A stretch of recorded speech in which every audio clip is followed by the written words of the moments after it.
Scheduled కులాల రిజర్వేషన్ల వర్గీకరణ కోసం పార్లమెంట్లో బిల్లు ప్రవేశపెట్టాలని కోరుతూ ఈ నెల 26వ తేదీ నుంచి శ్రీకాకుళం జిల్లా ఇచ్చాపురం నుంచి పాదయాత్ర నిర్వహించనున్నట్లు ఎంఆర్పీఎస్ అధ్యక్షుడు మందకృష్ణ మాదిగ ప్రకటించారు.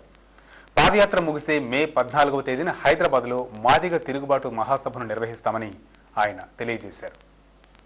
షెడ్యూల్డ్ కులాల రిజర్వేషన్ల వర్గీకరణ కోసం పార్లమెంట్లో యూపీఏ ప్రభుత్వం బిల్లు తీసుకొచ్చే విధంగా చూడాలని కోరుతూ మందకృష్ణ మాదిగ ఈరోజు హైదరాబాద్లోని బీజేపీ రాష్ట్ర కార్యాలయంలో పార్టీ జాతీయ అధ్యక్షుడు రాజ్నాథ్ సింగ్ను కలిసి విన్నవించారు.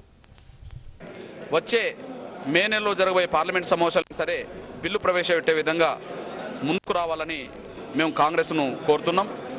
ముఖ్యమంత్రి ఇచ్చిన ఈ విద్యా సంవత్సరం కాపాడుతాను, విద్యా సంవత్సరం లోపే వర్గీకరణ చేస్తాననే మాటకు కట్టుబడి ఉండకపోతే రాబోయే రోజుల్లో జరగబోయే పరిణామాలకి కాంగ్రెస్ ప్రభుత్వమే బాధ్యత వహించాల్సి ఉంటుందని కూడా స్పష్టం చేస్తున్నాం.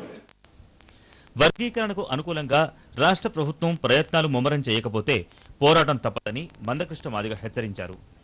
ఇలా ఉంటే